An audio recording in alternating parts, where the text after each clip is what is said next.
Thank you, Nathan, for that, and thank you for calling out that Economist article. Thanks again for inviting me to speak. Really, what I want to talk about is that, leaving aside all the hype around AI, I do believe that it has the potential to transform healthcare. And I'm an ophthalmologist, and I'm very biased in this regard, but I believe that ophthalmology is at the forefront of these transformations. And one of the things that I'm interested in is how ophthalmology can act as an exemplar for other medical specialties and share our experiences. Just to tell you a little bit more about my background, I'm a consultant ophthalmologist at Moorfields Eye Hospital in London. So Moorfields Eye Hospital, for those outside the UK and non-ophthalmologists, is the oldest eye hospital in the world, and it's the largest eye hospital in either Europe or North America. And we see more than twice the number of patients in Moorfields every year than the largest center in the US. Now, I, within Moorfields, specialize in the treatment of retinal diseases. So I specialize in the treatment of conditions like age-related macular degeneration, or AMD, and diabetic eye disease. Now, I'm also an associate professor at the Institute of Ophthalmology at UCL, and this is like the sister institution of Moorfields. So you have the NHS Trust of Moorfields, and then an adjoining building, which is the Institute of Ophthalmology at UCL. And so I'm very fortunate to lead a clinical research group at Moorfields and at UCL. The other thing that I just want to call out is that I have recently started funding as a Future Leaders Fellow from UK Research and Innovation. And for those of you who are not aware, this is, I think, a really exciting and amazing funding scheme, because it gives 7 years of funding, and it deliberately funds research and innovation which is adventurous and ambitious, and they specifically want to fund research which is at the boundary between different disciplines and at the boundaries between academia and industry. And they also, unlike many funding schemes, you don't have to be from an academic institution to receive this funding, so you can be from a business setting. And so, I've recently started this funding, and this is what allows me to do the things that I'm going to tell you about. The other thing that it's important for me to highlight, especially if I get too enthusiastic and too excited over the course of the next 25 minutes, is that I do have some financial disclosures. And the most important of these is that I have acted as a consultant for the artificial intelligence company DeepMind and for the pharmaceutical company Roche Genentech. So just to give a little bit of an overview of what I'm going to discuss, probably more than half of my talk is going to be about the collaboration between Moorfields and DeepMind, and I'll tell you about two of the main papers that have come from that collaboration and the current status of the work that we're doing.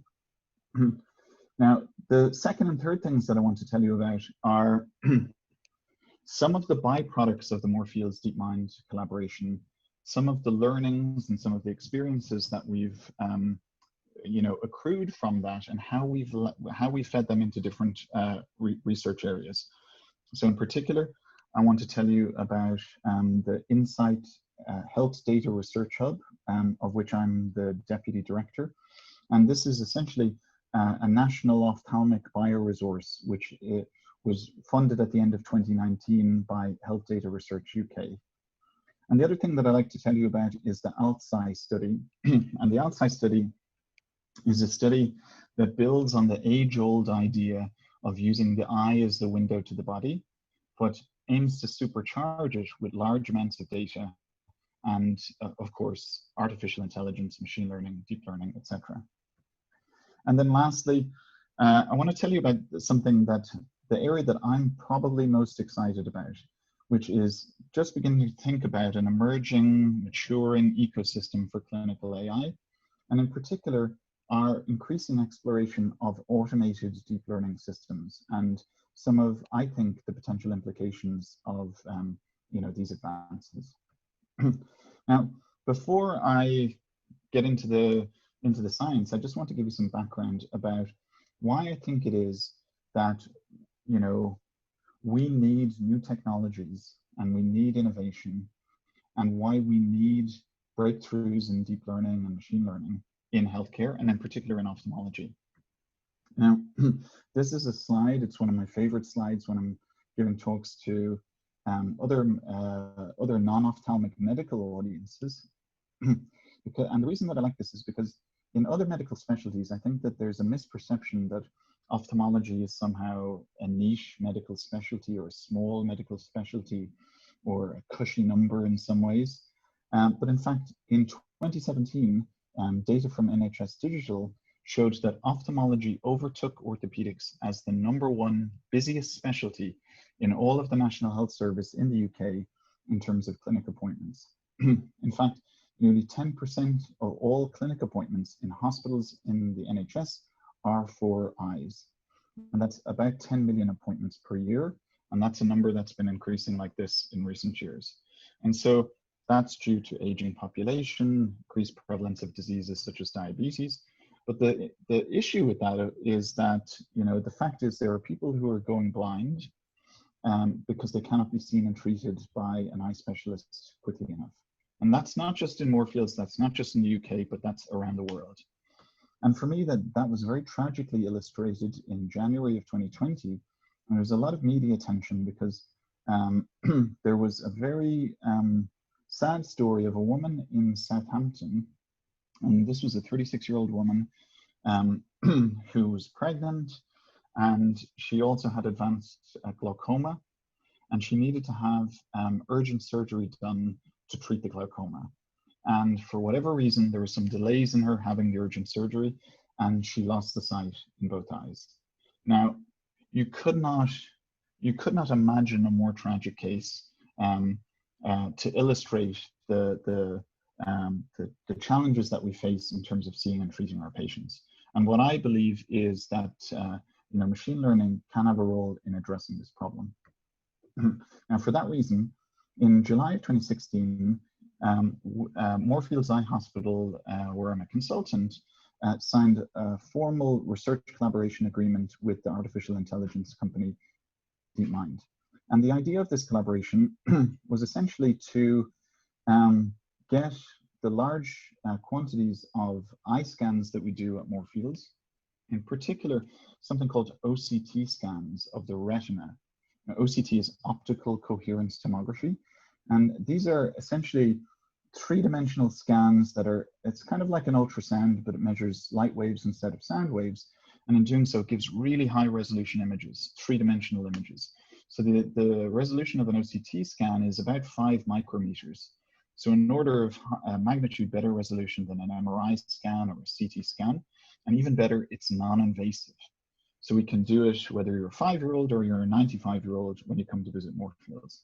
We do lots of those. And the idea of the Moorfields DeepMind collaboration was that, can we train a deep learning classifier to be able to triage these OCT scans so that we can identify those patients with the most sight-threatening disease and get them in front of a retina specialist or appropriate ophthalmologist as soon as possible, and thereby save sight. Now, that collaboration was signed off in the middle of 2016, but in fact, I had initiated it by contacting Mustafa Suleiman of DeepMind in July of 2015.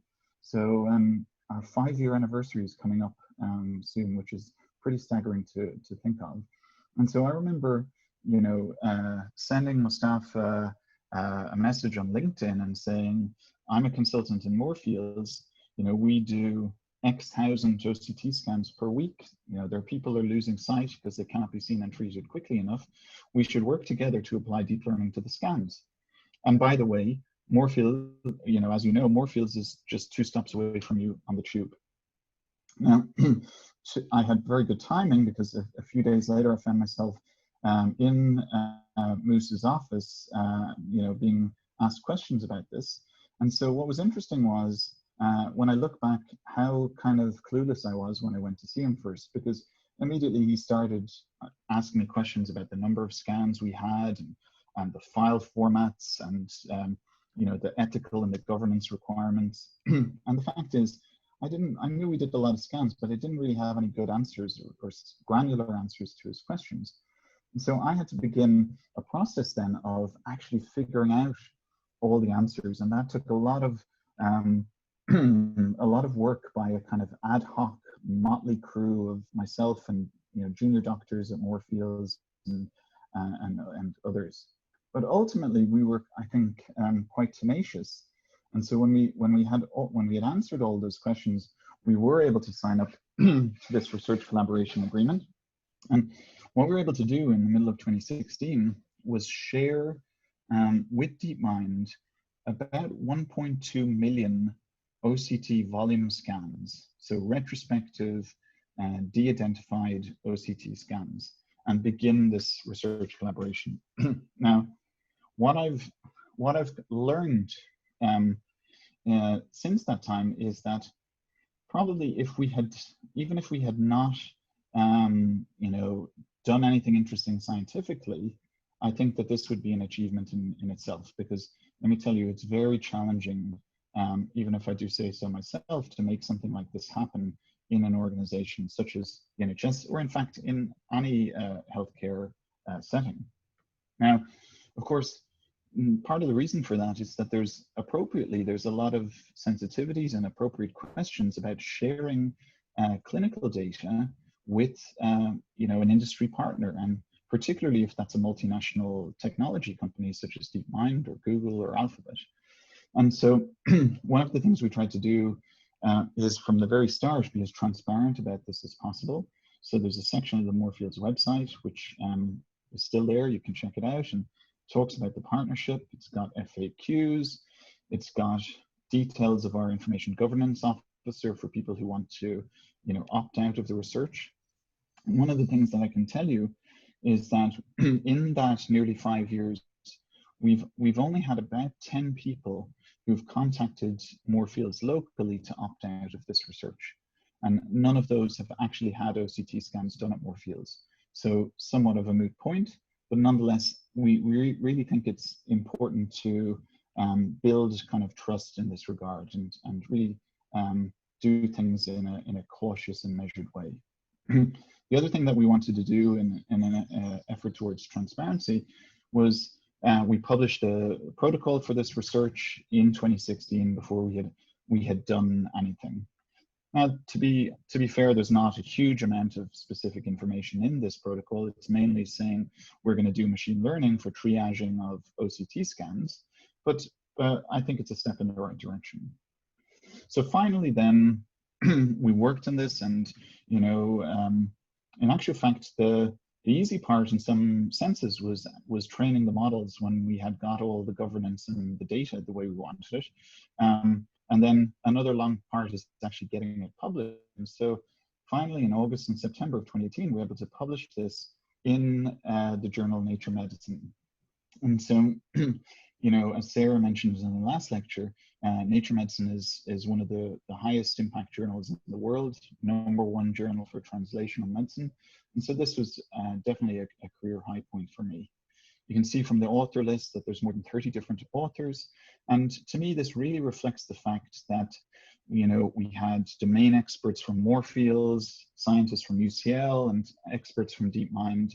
And this was a real multidisciplinary collaboration, and it wouldn't have been possible without any one of those groups. It's also a great honor that it was featured on the cover of Nature Medicine. And this being AI, you of course can't escape the hype associated with it. And you know, that's you know, it's tremendously exciting when your research gets this sort of attention. And you know, you can imagine how excited my mum was back in Ireland when she was able to tell all her relatives about this and show the newspaper cuttings, etc. But you know, at the same time, it's a little bit awkward, because the fact is we haven't saved the sight of millions, and in fact, 2 years later, this algorithm is still not being used in the real world to save patients' sight. And so this speaks to the challenges of actually implementing these systems in clinical practice. So what we did was we created a machine learning framework that consisted of 2 neural networks in series, fed in the raw 3D OCT scan into a segmentation network. And so we had trained that so that it would be able to delineate all the pathology in the retina. And then that was fed into a classification network. And then the output was a referral suggestion, such as urgent referral, etc., and a diagnosis probability across 10 different classes. Now, we deliberately chose this approach with this kind of intermediate tissue representation because we felt that it would give benefits in terms of interpretability to clinicians, but also one of the things was that it facilitates the process of, if we've trained it on images from one OCT device, then having this intermediate tissue representation means that we can more easily port the model to other OCT devices, and we provide some evidence of that in the paper.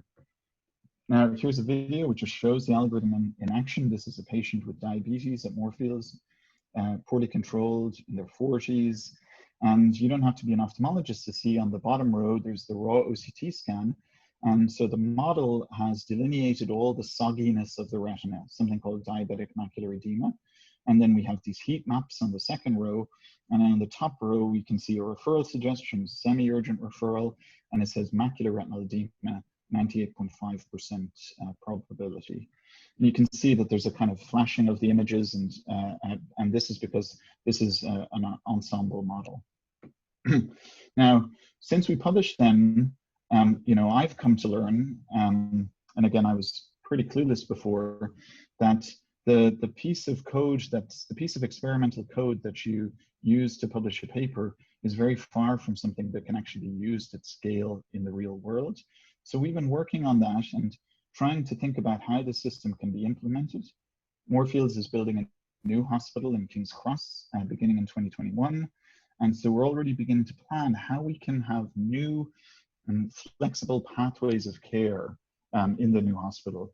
So if you imagine, if you read about things like the effects of electrification on, the industrial revolutions, etc., in factories, and it wasn't just about replacing whatever steam-powered motors were in place before, but it was actually thinking of new ways that electricity could change the layout of the factories, the efficiency of the factories. We're also thinking about how we can better link with telemedicine to OCT scanning, which is increasingly being done in the community, and even through the use of home-based OCT scanners. And Notal Vision is an Israeli company that has a home-based OCT scanner, and other companies such as Novartis and Compact Imaging are also developing prototype home OCT devices. Now, I'm really proud of the fact that our research has been patient-centered. This is Elaine Manna. She's a patient with wet AMD. And essentially, we started the first project because of challenges that Elaine had in being seen and treated in a timely fashion for her wet AMD.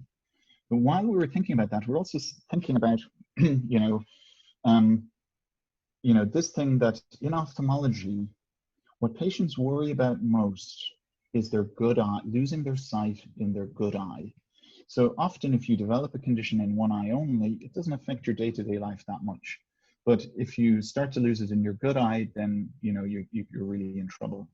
And so one of the advantages of ophthalmology is that if you do develop a condition such as AMD in your first eye, then as you come in to be treated on a regular basis for it, we always take scans of the good eye as well.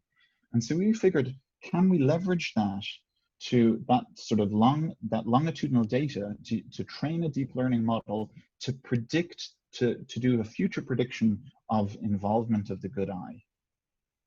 And so if we can predict it, then maybe we can protect the good eye.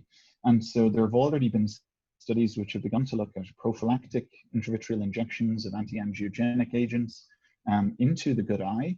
And there's exciting things in the pipeline, such as port delivery systems and even gene therapy for wet AMD. So if we can identify those patients at highest risk, there is something that maybe we can do about it that would be of benefit to patients. So on May 18th, 2020, which is my birthday as it happens, we published our second big paper from this collaboration, again in Nature Medicine, and trying to use this thing that I've just said, which is predicting conversion to wet AMD in the good eye. Now, for those of you who don't know, wet AMD, or age-related macular degeneration, is by far the commonest cause of blindness in the UK and the US and most other countries around the world. And so just in the US, you get about 800 people every single day who develop the blinding forms of this condition. So it's a huge, huge problem. And without wanting to go too much into the details, essentially, we trained a model to predict imminent conversion of the fellow eye, which is we defined as within 6 months. Now, these are the ROC curves for it, and the blue is for the conversion ground truth, the orange is for the injection ground truth. And I think it's fair to say that the AUCs are not spectacular by any means, but nevertheless, the AUC is not what's clinically meaningful. And so what we did was we wanted to select different operating points on the ROC curve. And so we looked at liberal operating points, and for our use case, conservative operating points. So we wanted high specificity operating points. So in other words, if we're going to use an AI system to consider an invasive treatment and a preventative treatment, then we want something that is going to have a high specificity, or related to that, a high positive predictive value. And we're not too worried, if we miss some cases, because we'll still monitor those patients, but we don't want a lot of false alarms in that scenario. So where we're going with this is that we're beginning to think about how we can plan in 2021 AI-assisted clinical trials, where we'd essentially use the algorithm to identify those patients at high risk of progression, and then explore the use of some of those novel therapies to try and prevent that progression. Now, I'm excited about this because I think it could be a perfect use case for deep learning. Because one of the things that I think non-medical experts don't realize is that, even in a center like Moorfields, almost every week I see cases that have me scratching my head. I don't have a clue what's going on. My colleagues don't have a clue what's going on.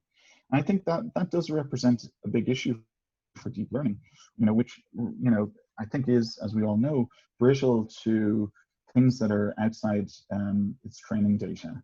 Now, in a clinical trial setting, however, we have a situation where we can control so much.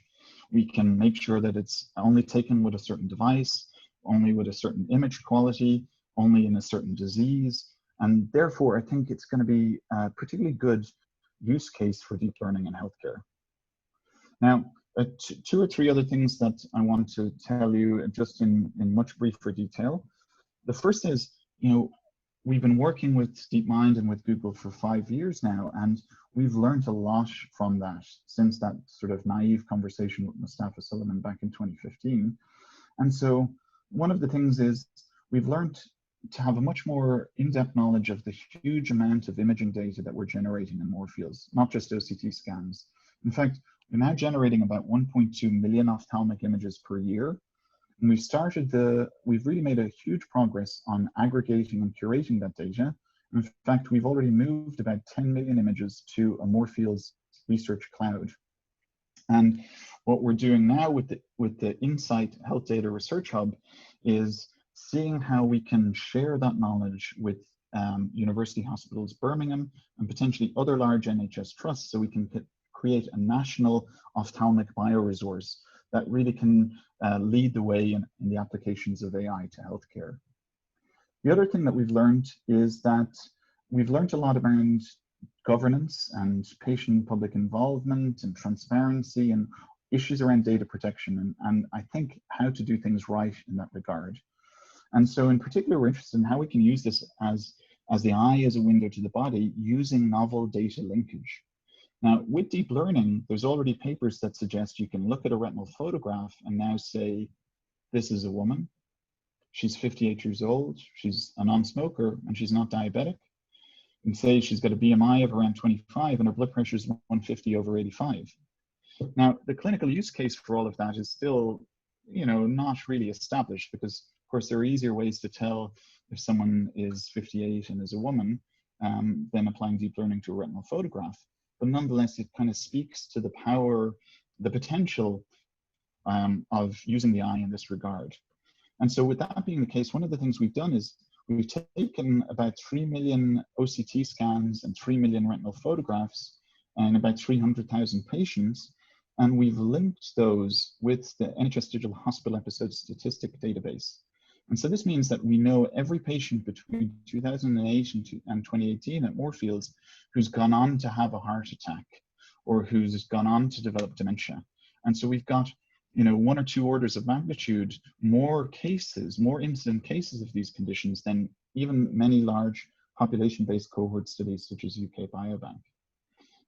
This was featured in The Economist in December 2019, if you're interested in learning a little bit more about it.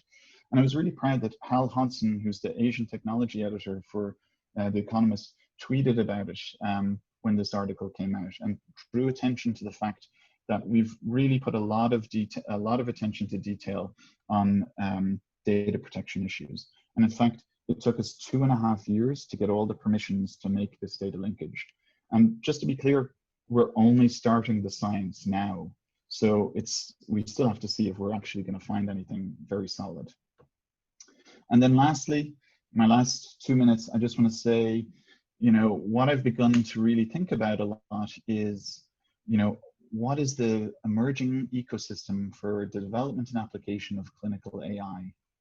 Now, much of our initial work in this space has been with Google and DeepMind, but in recent years, we've done a lot more work in academia. And most recently, we've really begun to explore automated deep learning. So deep learning by members of my research group with limited or no coding experience. I include myself in that category as well. And so this stems from reading about automated deep learning platforms in the New York Times in 2017, and this article, Building AI That Can Build AI. And all the big tech companies now have these automated deep learning systems. And so we got one of these and got some publicly available data, medical image data sets. And what was amazing was that within days, we were training classifiers that were getting pretty good results. And this is from people with no coding experience. So the potential for that, I think, is really exciting. We published these results in the Lancet Digital Health in September 2019. And it was very exciting for me that one of my heroes, Eric Topol, said this will be regarded as a classic paper when AI becomes part of every medical school curriculum.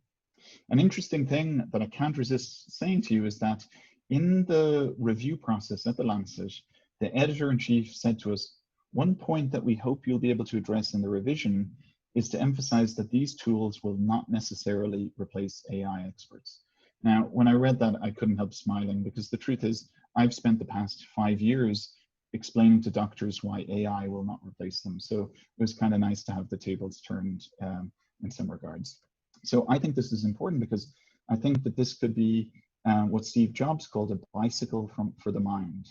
And so this stems from a figure in Scientific American in 1973, which compares different animals and different machines and their efficiency in terms of energy used per body weight per distance traveled. And it highlights that a man or woman on a bicycle is the most efficient. And Steve Jobs sees in that, and this is an advertisement from August 1980, where he said, when we invented the personal computer, we created a new kind of bicycle. Now, it's fascinating to read this advertisement and look back at the time, because I think we forget that back in the 70s, there was a lot of skepticism within the computer industry about personal computers. And so, you know, IBM and the like said, and Digital and the like said, well, why would anybody want a personal computer? You know, we make mainframe computers for use by corporations and the military for doing things like payroll. Why would anybody want that in their home? And in fact, and moreover, these personal computers are kind of crappy compared to these mainframe and mini computers. But Steve Jobs and Steve Wozniak had the vision to think that, you know, by democratizing the technology, it will open up the use cases. And so what I say when I talk to clinicians is, if not you, then who? So go, if you're interested, go and download some public medical image data sets and, you know, use the free tier of some of these platforms and begin to play around. Now, before any machine learning experts start throwing things at me, I always highlight to them that, you know, don't use images from your own institution without getting appropriate approvals. And also, there's no question that this could be used in direct patient care anytime soon, because even for bespoke machine learning algorithms, there's a really careful approach to validation is required. And this would be doubly the case with an automated deep learning model. So Livia and Siegfried are the members of my research group who are the first authors who did this. And Eddie Korat is the person who's been leading our automated deep learning research at Moorfields. And he's got some papers coming where we replicate a lot of big clinical AI papers using these automated deep learning platforms. And Eddie's going back to Stanford now in July to continue his training there. So just to finish up then, I think that ophthalmology is at the forefront of, embracing these new technologies. I think there is the opportunity to reinvent the eye examination for the 21st century. This is something that Eric Topol and I wrote a short essay about in the Lancet in December 2019, if you're interested in learning more. And, just to say, implementation now, we're moving towards better validation and implementation. We're going to see AI-assisted clinical trials, I believe, coming soon. AI-assisted scientific discovery is also tremendously exciting, such as the ALSI study. And then lastly, it'll be really interesting to see as we move away from this kind of artisanal phase of deep learning systems towards democratization and industrialization of the technology. Because of course I'm biased, but I do believe that healthcare professionals need to be central to the way that this is employed. Finally, that's my email address. Always happy for people to get in touch. Thank you very much. Amazing. Thanks so much, Pearse. We got quite a few questions. The first one's from Lauren in London, who asks, where's the clinical acceptance of AI today in ophthalmology? Like, what do your critics say? So the thing is, to be brutally honest, 100% of ophthalmologists around the world are not using AI in their clinical practice.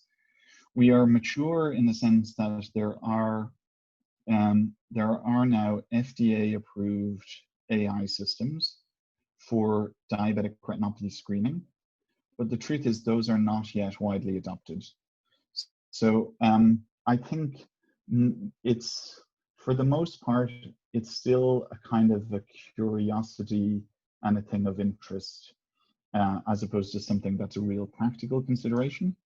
I would say the other thing to highlight is that with the pandemic, that what we've come to realize is that AI in some senses could be the cherry on top, because really what would really solve a lot of our problems is better telemedicine infrastructure and better ways to link the hospital and the community. And if we had that, even without AI on top, I think it would solve a lot of our problems. That's interesting. A question from William in London, who asks, regarding user trust, what kind of evidence would you as an ophthalmologist want in order to quote unquote trust the prediction of an ML model? Should different kinds of evidence be presented for patients to trust the outputs of models that are used on them? So I would say there's a paper on human-computer interaction in dermatology that came out in Nature Medicine, I think last week, that is the best paper I've seen in this space. I think that the issue is it will depend on the different domains within ophthalmology, the level of trust that's required.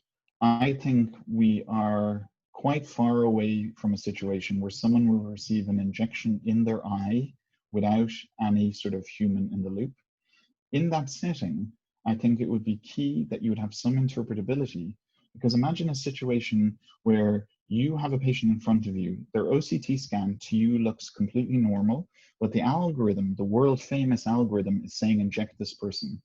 Now, you can imagine a situation where you don't inject them and you're wrong, you're going to be worried about that. Or imagine a situation where you blindly do inject them and you're wrong.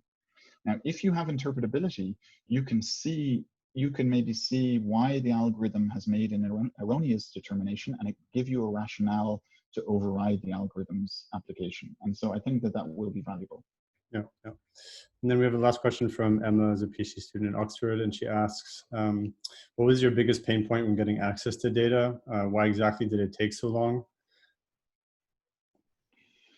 Emma, that's that's like subject for probably another like talk. a whole other thing. I think the issue is that the pathways are not very well established, and as soon as you mention a company like Google or DeepMind, or even in fact just mentioning AI, then everybody gets very edgy, and you have to. It just takes months or years to get the appropriate ethical and information governance approvals. So I think that's essentially the reason why. And in fact, I do sometimes think like, if we just could replace the terms like AI with like advanced statistical modeling, or if we could replace like cloud computing with some other kind of more mundane name, then probably the research would be sped up tenfold. Interesting. Very fascinating stuff. Thanks so much, Pearse.